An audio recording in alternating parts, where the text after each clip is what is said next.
Muy buenos días, les damos la bienvenida a Historias de Ciudad con el profe Andrés Francel en Radio Universidad del Tolima, la imaginación sonora. Hoy es una fecha muy pero muy especial porque estamos celebrando los 87 años del arquitecto Carlos Martínez Silva, una de las personas que más ha transformado nuestro entorno urbano, tanto en Ibagué como en Colombia, y por eso lo hemos invitado hoy. Carlos Martínez Silva nació en Ibagué en 1939 y su trayectoria es un puente entre la formación de élite en la Universidad Nacional, las vanguardias de Nueva York y París de los años 60 y las propuestas de urbanismo y arquitectura a mediados y finales del siglo XX en nuestro país. Su legado incluye también su labor como docente. Fue docente durante mucho tiempo en la Universidad Nacional de Colombia, donde fue profesor destacado, fue profesor en Cartagena, en la Universidad Jorge Tadeo Lozano, y lo tenemos hace algunos años como profesor en la Universidad del Tolima, en el programa de arquitectura, donde nuestros estudiantes se están nutriendo de su magnífica experiencia, que para sintetizarles cuenta con 13 premios nacionales de concursos de arquitectura que incluyen íconos de nuestro país. Tenemos entonces hoy al arquitecto Carlos Martínez Silva. Arquitecto, buenos días, un placer tenerlo acá, bienvenido. Buenos días, profesor Francel, le agradezco muchísimo esta invitación. Para mí es un honor y una gran satisfacción poder participar en la emisora de la Universidad del Tolima y en un programa tan importante, no solamente del punto de vista docente, sino desde todos los puntos de vista y los ámbitos que tienen que ver con la universidad, con la ciudad y con el país. Le agradezco mucho, profesor Francel, esta invitación. Muchísimas gracias a usted por aceptarla y por madrugar. A veces nos cuesta a las personas creativas estar a esta hora, pero lo damos todo precisamente por generar la historia de nuestra ciudad. Y para comenzar a ambientar este espacio, vamos a iniciar con una canción poderosísima, una canción de 1965 de Charles Aznavour, que es La Bohemia. Pero antes de escucharla, vamos a hablar un poco acerca de ese contexto de La Bohemia, porque es una canción tan significativa para la vida de Carlos Martínez Silva. Bueno, La Bohemia la hemos vivido todos en nuestra vida algún momento, y no solamente nosotros, nuestros padres también. Por allá, por el lado del Salao, hay un establecimiento muy visitado por la época, estoy hablando de hace muchos años, desde luego, que se llama La Bohemia, precisamente, y allá se reunían un grupo de personajes ibaguereños, sobre todo varones, que se iban incluso se iban a bañar al río Alvarado, que estaba ahí cerquita. Creo que todavía queda en la fachada de una de esas casas, se puede leer el aviso de hace 80 años que dice La Bohemia, y eso tiene que ver con una etapa de la vida en todo el mundo. A mí me tocó vivirla con mis amigos aquí en Ibagué, pero la repetí cuando estuve especialmente en Francia, y allá La Bohemia es como un segundo himno nacional. Así es de que eso tiene una trascendencia no solamente musical, sino espiritual, es una vivencia que la tenemos que tener todos en la vida. Muy bien, entonces vámonos a hacer un viajecito entre Ibagué y París con Charles Aznavour y las etapas de la vida, del arte, de la creatividad con La Bohemia. Radio Universidad del Tolima, estamos en Historias de Ciudad con el arquitecto Carlos Martínez Silva, aprendiendo de su obra, de su vida, de sus experiencias en este mundo, y acabamos de escuchar La Bohemia en versión francesa. También tenemos una versión en español muy bella, igual de potente, con la magnífica voz y la instrumentación de Charles Aznavour. Pero el arquitecto Carlos Martínez Silva quiere darnos unos datos extra sobre La Bohemia. Arquitecto Carlos Martínez Silva. Gracias. Pues La Bohemia nos traslada a París, a Montmartre, en la época de estudiantes. Y ella misma, la canción, nos recuerda qué pasaba con nosotros los estudiantes. ¿Qué quiere decir La Bohemia? Estar joven, tener 20 años, tú eres preciosa, yo te amo. No comemos sino un día cada 3, no nos alcanza la plata.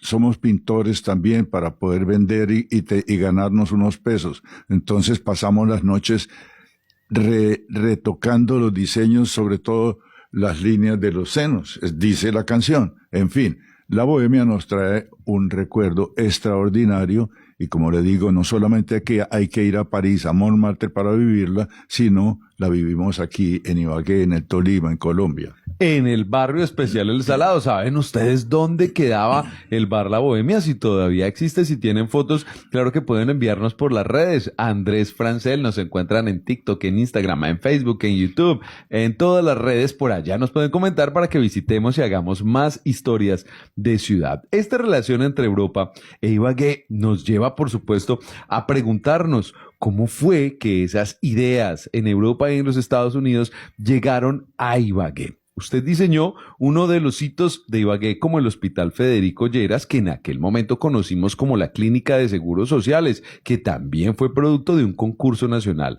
de arquitectura. Igualmente, la Clínica de Medicadis.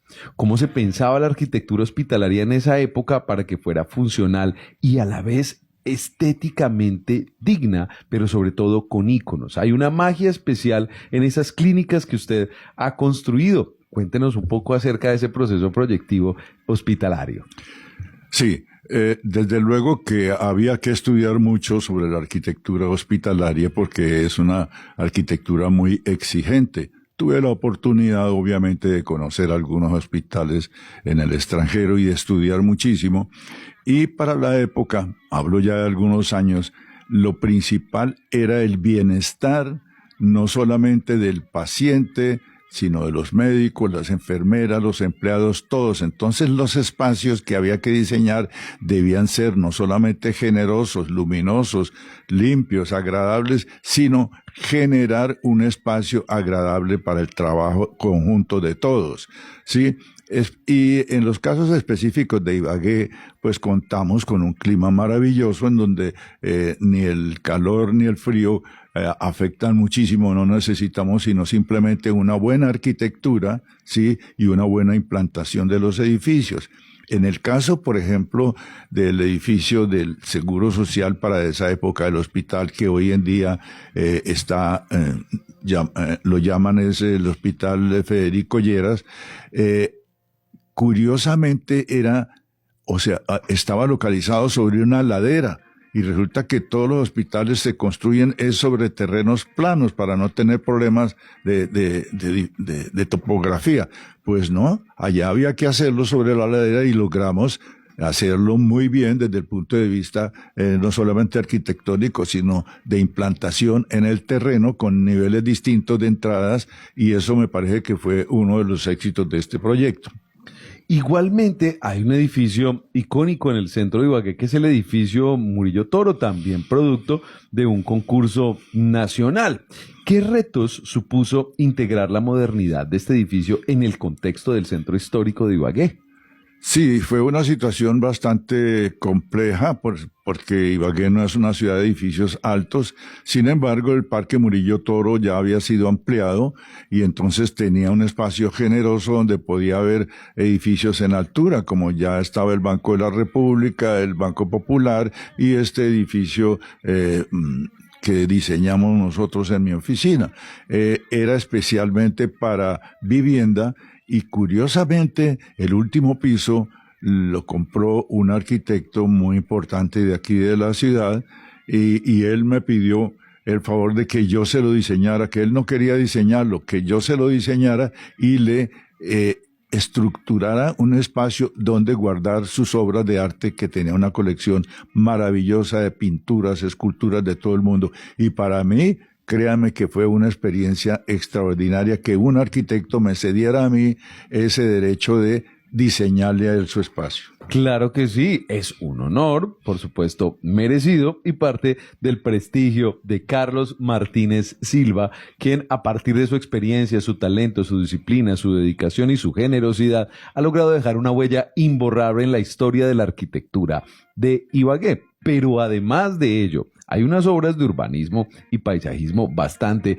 importantes. Resulta que hacia 1970 Ibagué fue sede de los 9º Juegos Nacionales. Era un reto enorme para asumir para una ciudad que estaba en ese tránsito hacia la modernidad, pero también de poderse concentrar como un polo de desarrollo a través de actividades diferentes a las tradicionales de la ciudad, que eran más agropecuarias, como el deporte. En aquel momento hubo el llamado a muchos arquitectos para generar las obras necesarias. Una de ellas, que todos recordamos, es el Parque Deportivo. Y claro, allí estuvo Carlos Martínez Silva, realizando esta hermosa propuesta, que luego fue medianamente demolida, intervenida. Estuvimos en un caos durante los que iban a ser los Juegos Nacionales más importantes de la historia, que finalmente llegaron a desplazar a Ibagué de sus intenciones de parque deportivo, pero lo estamos recuperando. Así que, arquitecto, ¿cuál era la visión original de este parque deportivo? ¿Cómo ha evolucionado esa relación de los ibaguereños con las zonas de recreación y las zonas arquitectónicas y de esparcimiento que ustedes propusieron en 1970?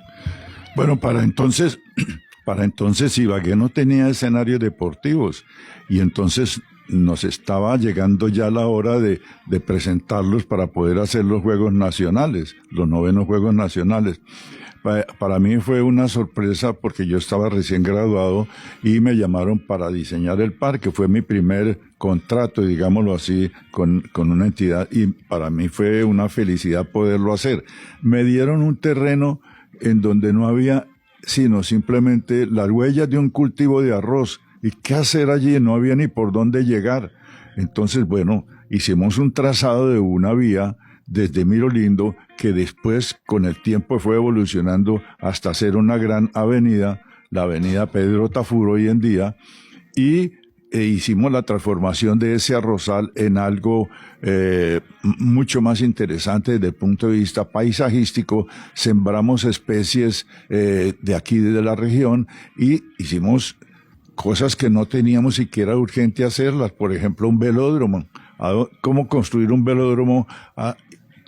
Yo me fui a Panamá a conocer un velódromo más cercano que había, que estaba construido en madera, y aquí, bueno, no lo pudimos hacer en madera, pero lo hicimos bien y se hicieron las competencias. Aquí tampoco había diamantes de béisbol, entonces trazamos y construimos a la carrera un diamante de béisbol. Campos de fútbol, de básquetbol, de tenis estaban más fáciles. Incluso diseñamos unas canchas de tejo, que formó parte en ese momento de las competencias. Bueno, las canchas de tejo sí había muchísimas y las hay en Ibagué. Bueno, en fin, para mí fue una experiencia maravillosa. Desafortunadamente, pues eso quedó, como usted lo dice, profesor, un poco en el vacío, pero bueno, creo que se ha recuperado y es hoy en día un centro importante junto con las instalaciones de la 42 para que los deportistas tengan a dónde ir y practicar su deporte favorito. Hay un lugar que a mí me parece maravilloso en el parque deportivo y es un humedal, un laguito que está desde el diseño original. Yo quisiera saber un poco más de la propuesta de ese lago que corresponde como a un humedal, cómo fue el proceso de diseño, de reflexión para llegar y dotar a un escenario exclusivamente deportivo de un espacio ambiental.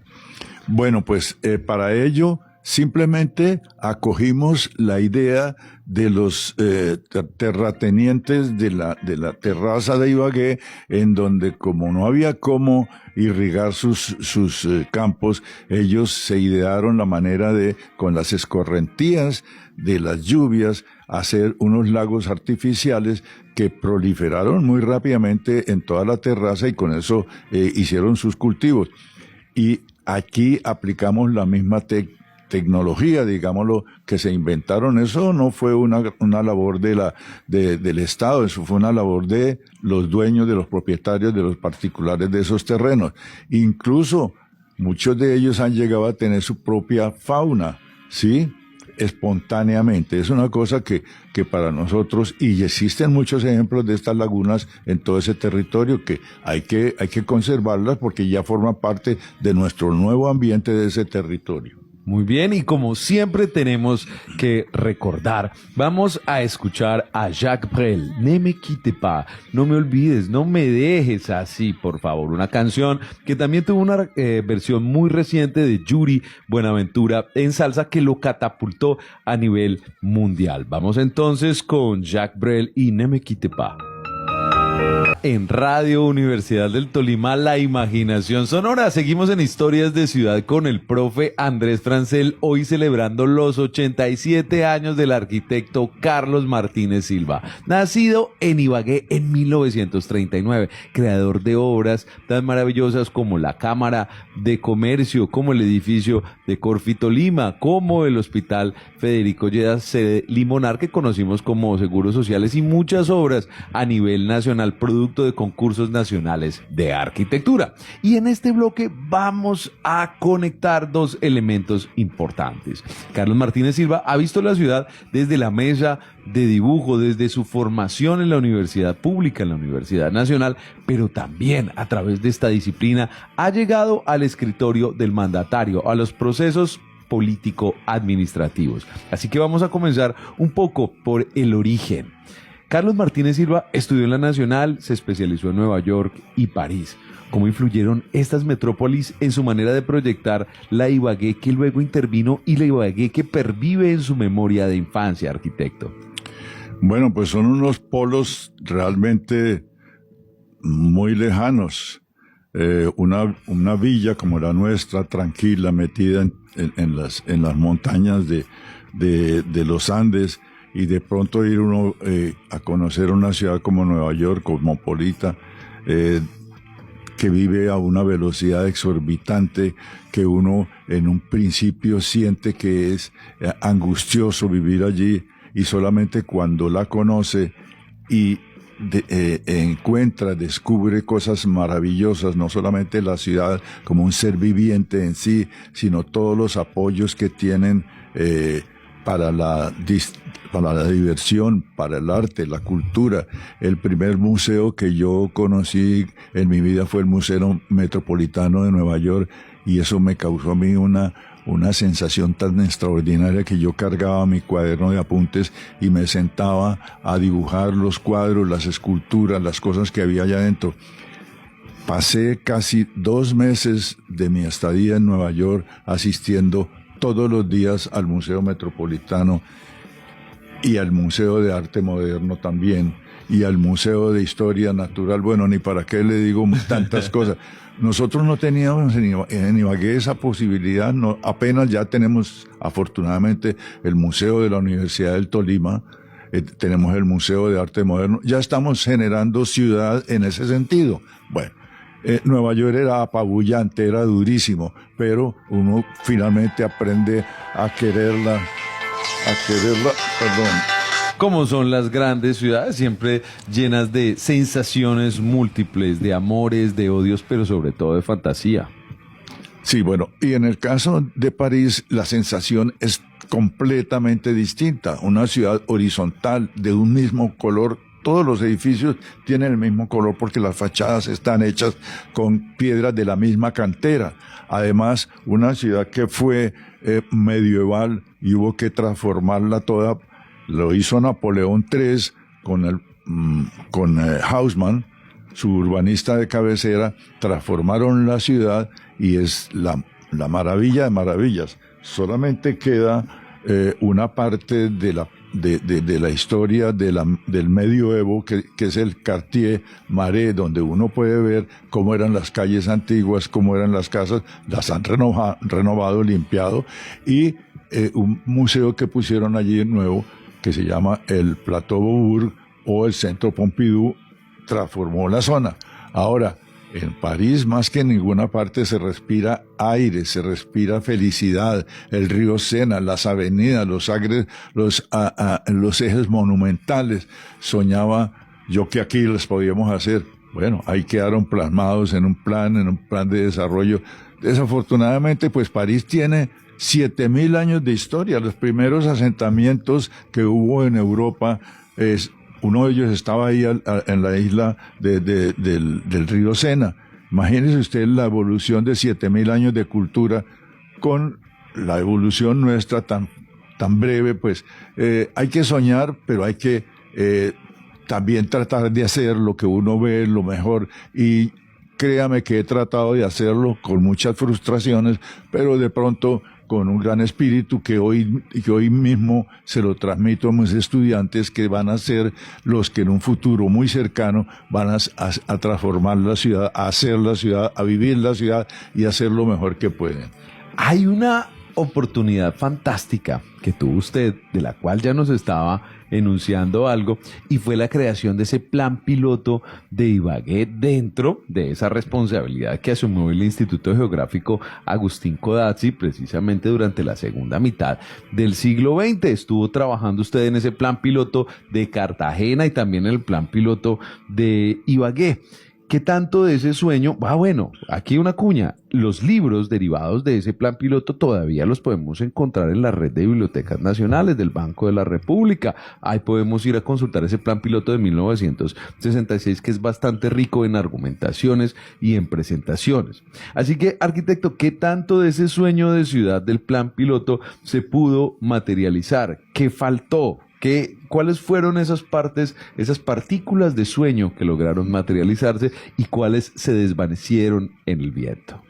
Bueno, pues la parte que se ha podido desarrollar físicamente ha sido el plan vial, y las redes de la ciudad han sido organizadas de acuerdo con ese plan, muy lentamente, y especialmente en lo que va de oriente a occidente, pero nos han faltado las transversales y por eso nuestra ciudad está atascada. También preveíamos la posibilidad de rescatar el ferrocarril para convertirlo en un tranvía y que fuera un sistema colectivo de transporte público. Eso no se ha podido, desafortunadamente se han invadido los territorios, etcétera. Ustedes conocen ese tema. Y finalmente, todas las fuentes hídricas que van de occidente a oriente, nosotros las pensamos en ese plan como unas franjas, unos espacios verdes lineales. Muchos de ellos se hubieran podido salvar, pero desafortunadamente los han invadido y los ríos han quedado tapados por casas. Esa es una gran frustración, pero todavía yo creo que con un ánimo positivo y haciendo el positivismo que se le impone en las universidades, y el que usted, por ejemplo, con este programa y con todo lo que usted hace, está creando esa sensación de que hay que hacer y que hay que renovar y que hay que descubrir. Ese trabajo que usted hace, por ejemplo, por los ferrocarriles, es un trabajo muy lindo y ya está pegando en la ciudad. Ya la gente dice, ¿a dónde más hay rieles? Aquí hay uno, hay dos, hay tres. Es más, descubrí uno del año 1874, profesor Francel. Esas cosas son las que uno sueña y que ojalá se puedan realizar. Muchas gracias, arquitecto. Me hace usted recordar, dentro de ese proceso del plan vial, que en los planos de ese plan piloto del 66 vemos que está proyectada la avenida Pedro Tafur, casi que llegando hasta lo que se consideraba, o ese proyecto mítico de la carrera 13, que comenzaba en Calambeo, que daba la vuelta y se unía con la Pedro Tafur. Un sueño que no se ha podido concretar y que condujo al embotellamiento de la Pedro Tafur, como usted nos está hablando. ¿Cuáles fueron esos límites, esas limitantes, esas barreras para concretar esa malla principal de avenidas que unía a Ibagué, incluyendo esa conexión de la Pedro Tafur hacia la carrera 13? Sí, la carrera 13 realmente haría mucho bien cuando se construyere, porque desembotellaría el centro de la ciudad. Sin embargo, desafortunadamente ya está en el pie de monte, en la cordillera, digámoslo así, y entonces las obras son mucho más costosas. Pero además hubo siempre la tendencia a que la ciudad creciera a lo largo de dos rutas muy importantes, la una, que es la que conduce a Girardot, Bogotá, que es la carrera que se convierte en la avenida Mirolindo, y la otra, la que iba hacia el norte de Tolima, y que es la carrera quinta, y que obviamente esos dos ejes han jalado el desarrollo de la ciudad, como la vía que va para Armenia igualmente lo hizo con los barrios del sur. porque la parte de crecimiento de los barrios del sur fue muy posterior a todo esto que estamos hablando.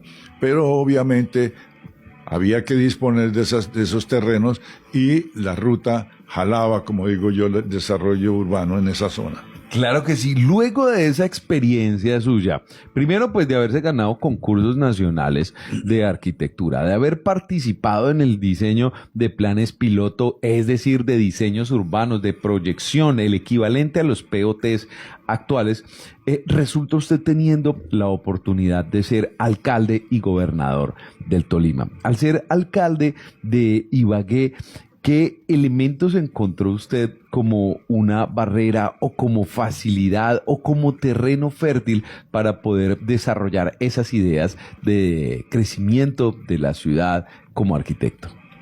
Bueno, es necesario decir que para la época la ciudad no contaba con recursos económicos suficientes para abordar, perdón, para abordar obras de gran importancia. Y existía la oficina de valorización, que era la única gestora de obras, pero lograr convencer a la gente de que pague su valorización para hacer obras no es fácil. Sin embargo, logramos hacer la avenida 37, que comunica el estadio con la avenida Ambalá y que marcó como un hito ahí de desarrollo en esa zona. Y la logramos hacer con la valorización, que era el único elemento con el cual contábamos en ese momento. También logramos dejar un estatuto urbano que era el complemento al plan de desarrollo, y ese estatuto fijaba unas normas muy estrictas para el desarrollo, para la construcción, para que las nuevas áreas residenciales dejaran parques, dejaran andenes más amplios, etcétera. Desafortunadamente, la presión económica de los constructores frustró en gran parte esa idea. Porque ¿qué prefieren los constructores? Pues tener mucho más rendimiento económico y no tener que ceder territorios a la comunidad. Eso desafortunadamente aquí no se ha podido controlar. Tal vez en los nuevos desarrollos, los que hay hacia Oriente, sí los constructores y los urbanistas han sido un poco más conscientes, y sí hay vías y zonas verdes que se le están cediendo a la ciudad. Dentro de ese sueño que tenemos los arquitectos de generar mundos mejores a través de nuestro conocimiento y de nuestra profesión, ¿cuáles fueron esas distorsiones entre los sueños como arquitecto y las realidades de la administración pública que usted encontró? Bueno, pues el alcalde supuestamente sería el rey de la ciudad, pero había que contar con los políticos. Yo no llegué allí por razones políticas, llegué allí a la alcaldía porque el gobernador era arquitecto también, y entonces a él le pareció que una buena idea era que el gobernador era arquitecto, pongamos un alcalde arquitecto. Yo estaba trabajando en mi oficina ya tranquilo cuando me pidieron el favor de que me viniera a Ibagué a colaborar, y lo hice con muchísimo gusto, sin tener una intervención política, pero había que contar con el consejo, y entonces había que estudiar muy bien las propuestas para discutirlas, inclusive defenderlas allá, y eso no es fácil. Y yo no tenía en ese momento, digamos, una oposición política, ni mucho menos, pero había que pasar por el rigor de esa situación. Creo que siempre hay ese contenido político que desdibuja las cosas. Y, por ejemplo, había que luchar en ese momento contra las invasiones. Las invasiones, Ibagué tenía una riqueza gigantesca en terrenos ejidos, que nosotros dispusimos que allí se fueran a diseñar parques y cosas por el estilo de recreación para la comunidad. Pero los políticos oportunistas cogían un grupo de personas y los llevaban y decían: invadamos a este terreno aquí, hagan sus cambuches, hagan sus casas, y de aquí no nos saca nadie. Eso de las invasiones es difícil de manejar. Yo sé que había que darle las oportunidades a la gente de dónde vivir. Desafortunadamente, pues es una realidad ineludible, pero tampoco así, de que llega un político con 100 familias y va en un territorio. Eso fue una cosa muy difícil y en cierta manera una gran frustración. Muy bien, así que en medio de este proceso de crecimiento intelectual y político administrativo, nos vamos con uno de los lemas del arquitecto Carlos Martínez Silva. Lo he hecho a mi manera, My Way, de Frank Sinatra.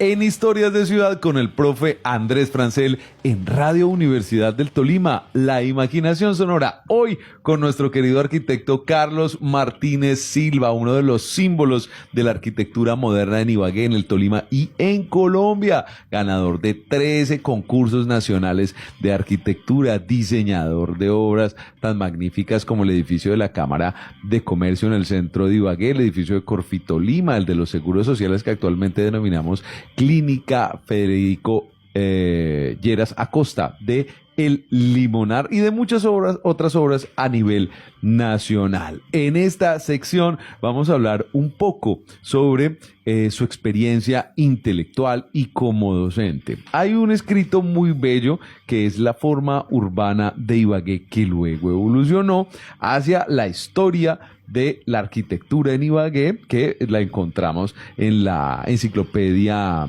Tolima Total, que se trabajó con Pijao Editores. Porque es vital que los ciudadanos conozcamos cómo se construyeron nuestros barrios para cuidar nuestro patrimonio, para entender el desarrollo. ¿Por qué es esto importante y por qué lo ha sido dentro de su vida intelectual, también como investigador y como escritor? Bueno, la historia de las ciudades en todo el mundo tiene esos dos componentes.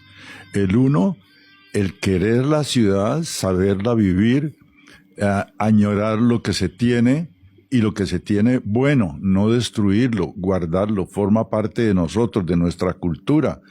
Obviamente tiene que renovarse, pero renovarse cuidando lo bueno que tenemos. En Ibagué específicamente podemos nombrar los dos barrios tradicionales, La Pola y Belén, que tenían en gran parte una arquitectura bellísima, un poco herencia de la colonia, pero después lo que llamamos la arquitectura republicana. Desafortunadamente, pues se ha ido perdiendo, pues como decíamos hace un rato, la presión económica y construyendo edificios de 10 pisos en donde sus alrededores no son sino casas tranquilas de un solo piso, de patios rodeados de corredores bellísimas, y eso se ha ido perdiendo. De ahí que hay que insistir en que si tenemos que aceptar que tenemos que cambiar y mejorar muchas cosas, también tenemos que guardar lo nuestro, nuestros recuerdos, nuestras casas. Y mire, yo afortunadamente todavía disfruto de la casa de mis abuelos en la carrera segunda, casi llegando a la calle, a la calle séptima, que es una casa republicana bellísima.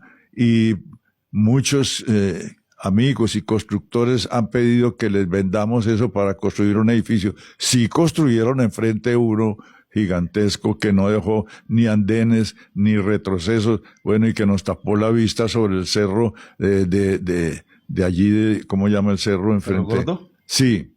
Bueno, en fin. Entonces, de eso hay que ser conscientes y además transmitirlo en lo posible a nuestra comunidad, como lo estamos haciendo ahora, como lo hace el profesor Francel y como lo hacemos en la universidad, en nuestra cátedra.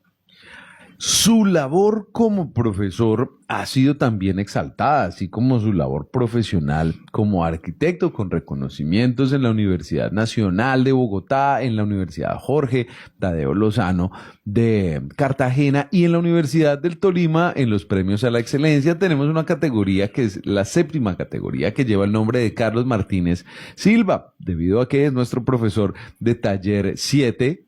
Por supuesto, un orgullo para nosotros tenerlo en estos espacios. ¿Qué consejo le da usted tanto a sus estudiantes como a todos aquellos ciudadanos del mundo que somos sus estudiantes porque queremos nutrirnos de su visión para transformar el mundo? ¿Cuáles son esos consejitos que usted nos daría para hacer un mejor mundo? Bueno, pues serían muchísimos, pero yo comienzo por decir: vivimos en uno de los lugares más hermosos del mundo, rodeados de una naturaleza fabulosa, estos cerros que nos circundan, esta terraza que va hasta los cerros de Doima, esos colores, la luminosidad, la gente, es decir, tenemos el territorio y los componentes de ciudad favorables para hacer de nuestra ciudad la ciudad más bella del mundo. Aprovechémosla. Nomás la flora. Ibagué es un jardín. Aquí los árboles crecen solos, no hay ni siquiera que cuidarlos. Por donde quiera que miremos, están florecidos en una época, en otra. Bueno, y eso no podemos dejarlo tampoco de lado, eso hay que aprovecharlo. Y si lo aprovechamos bien, vamos a tener una ciudad amable, que nos satisface, que nos hace más amables. Eso se los insisto mucho yo a mis estudiantes, pero también que no segreguemos la ciudad, no demos espacios para los más favorecidos y otros para los menos. No, integremos socialmente nuestra ciudad, que todos participemos igualmente de lo bello que tenemos, que no se le deje la buena arquitectura para las construcciones de los que tienen con qué pagar casas multimillonarias. No, tenemos que tratar de ser iguales con todos y darles oportunidades a todos, cualquiera que sea su condición social, económica, etcétera. Como escuchamos, esta es la historia de un amor, la historia del amor por la arquitectura, la historia del amor por la ciudad, por Ibagué. Le agradecemos muchísimo al arquitecto Carlos Martínez Silva por habernos brindado esta hora de su tiempo, de su inteligencia, de su generosidad, de su afecto por este mundo de construcciones y de sueños que poco a poco va transformando nuestras vidas. Arquitecto, muchísimas gracias por su presencia. Y muchas gracias a ustedes, a este espacio de la emisora de la Universidad del Tolima, a todos sus colaboradores.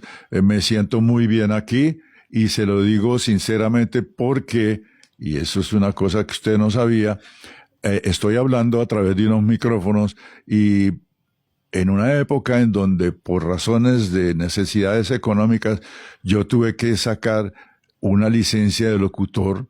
Pues sí, yo me fui a Bogotá, hice el curso y me dieron una licencia de locutor de primera categoría.